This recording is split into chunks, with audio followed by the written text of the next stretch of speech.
हाफिज मोहम्मद रहमहुल्लाह ये फरमाते हैं, मदीने तैयबा में हम रहते थे।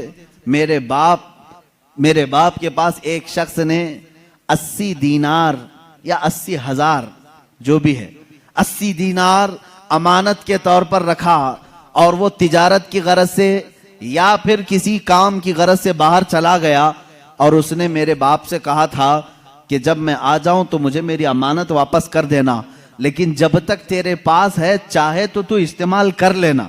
इजाजत अगर दिया है अमानतदार तो आप अमानत का इस्तेमाल कर सकते हैं, लेकिन जब वो वापस आए तो उसे अमानत लौटा दी जाए। हाफिजुल हदीस मोहम्मद रहमहुल्लाह फरमाते हैं, मेरे बाप को 80 दीनार दिए उस शख्स ने, और फिर वो चला गया।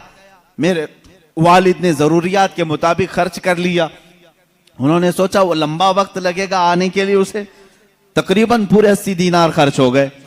इत्तेफाक ऐसा कि वो बहुत जल्दी वापस आ गया, और उसने सवाल किया कि मैंने जो अमानत आपके पास रखी थी वो मुझे वापस देते हैं। यह हाफिजुल हदीस मदीने तैयबा में रहने वाले हुजूर सल्लल्लाहु ताला अलैहि वसल्लम की वफात के कई सौ साल बाद तशरीफ लाए, कई दहाइयों के बाद तशरीफ लाए। अब ये कहते हैं मेरे वालिद घबरा गए कि मैं इसकी अमानत को कैसे लौटाऊं।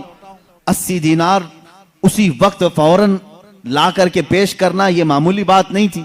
आपने कहा मुझे एक दिन का वक्त दे दे, कल तक मैं इंतजाम करने की कोशिश करता हूं। अब उनको शर्मिंदगी लायक हो गई, मैंने उसकी अमानत का इस्तेमाल कर लिया, बदनाम ना हो जाऊं, और इंतजाम करूं तो कहां से करूं। हाफिजुल हदीस रहमहुल्लाह फरमाते हैं, मेरे बाप सीधे कब्र रसूल के पास आ गए, रोज़े रसूल के पास बैठकर रोने लगे, और मैंने देखा जोहर से असर तक, असर से मगरिब तक, मगरिब से इशा, इशा से फजर तक वो वहीं कब्र रसूल के पास बैठे रहे, रोते थे। बार बार बारगाह रसूल सल्लल्लाहु ताला अलैहि वसल्लम से इतना कहते थे कि मेरे आका मेरी इज्जत की हिफाजत कर लें, मेरी लाज रख लें, मैंने वो अमानत खर्च कर दी, अब मेरे पास देने की ताकत नहीं। फजर की नमाज हुई। हाफिजुल हदीस मोहम्मद इब्ने मुनकदिर रहमहुल्लाह फरमाते हैं, एक शख्स मस्जिद नबवी शरीफ में दाखिल हुआ, नमाज अदा की, फौरन ये हमारे वालिद के पास आया और एक थैली उनके सामने पेश की जिसमें 80 दीनार रखे हुए थे। कहा ये लो मेरी तरफ से नजराना है। हजरत हाफिजुल हदीस के वालिद कहते हैं, मैंने गिना पूरे 80 दीनार थे। उसके बाद मैं शुक्र बजा लाया कि मुझे कोई तो देने वाला आया है, लेकिन जाते जाते उस शख्स ने पूछा कि ऐ बंदे क्या तूने कल से हुजूर से शिकायत लगा रखी है? कल से तू हुजूर की बारगाह में शिकायत लगा रखी है? ये कहते मैं खड़ा हो गया, मैंने पूछा देने वाले तूने नजराना कहकर के दिया, मैंने हुजूर से शिकायत की है या नहीं की है, इससे तेरा क्या ताल्लुक है? वो कहता है बात दर हकीकत ये है, कल मेरे रात में मेराज हो गई, मेरे आका तशरीफ लाए ख्वाब में और तेरी तरफ मुझे इशारा करके बताया कि उस शख्स को 80 दीनार की जरूरत है, तू अपने घर से ले जाकर दे दे, ये तेरा कर्ज मेरे ऊपर रहेगा। रसूल पाक ने जब ये फरमाया कि तेरा कर्ज मेरे ऊपर रहेगा और वो मैं क़यामत के दिन अदा करूंगा, मेरे लिए इससे बढ़कर के नेमत क्या थी?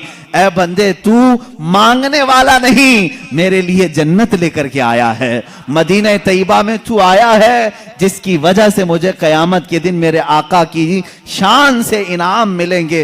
अजीज़ान गिरामी, हाफिजुल हदीस रहमतुल्लाह ताला अलैह फरमाते हैं, मैंने वफाते रसूल के बाद भी कब्र रसूल से सखावत को देखा है, जूदो सखा को देखा है। कौन देता है देने को मुंह चाहिए, देने वाला है सच्चा हमारा नबी। मेरे आला हज़रत फाजिल बरेलवी रहमतुल्लाह ताला अलैह मेरे आका सल्लल्लाहु ताला अलैहि वसल्लम की बारगाह में इसी चीज का हवाला देते हुए कहते हैं, हुजूर पाक सल्लल्लाहु ताला अलैहि वसल्लम की बारगाह में मांगेंगे मांगे जाएंगे, मुंह मांगी पाएंगे। सरकार में न ला है न हाजत अगर की है, यहां अगर मगर पे भी नहीं दिया जाता और ना भी नहीं कहा जाता। एक दो नहीं कई मिसालें हैं। एक मर्तबा हाजियों का एक काफिला हज के लिए निकला, उसमें एक गरीब आदमी को खिदमत के लिए उन्होंने रख लिया, उसका नाम बर्रा था। बर्रा शख्स हाजियों के खिदमत के लिए निकला था। अब गरीब आदमी सेठों की खिदमत कर रहा था, हज हुआ, जाहिर सी बात है अमीरों का जैसे हज हुआ गरीब का भी हज हो गया। گیا تھا خدمت کے لیے، جیسے آج بھی ٹور والوں کے ساتھ باورچی چلے جاتے ہیں، ان کا بھی حج ہو جاتا ہے، کھانا پکانے کے لیے گئے تھے لیکن حج بھی ہو گیا۔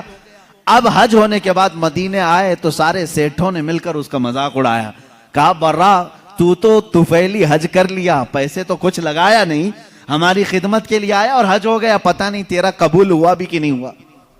غریب کو تانا مت دو میرے عزیزو، اس کے دل پر یہ چوٹ لگی، دل پر بہت گہرا اثر ہوا۔ غریب ہوں، مالدار نہیں، لیکن حج تو کیا ہے نا۔ لیکن ان امیروں نے یہ کہا کہ تیرا حج قبول ہوا کہ نہیں ہوا، وہ رونے لگا اور روتے روتے بارگاہ رسول میں حاضر ہو گیا۔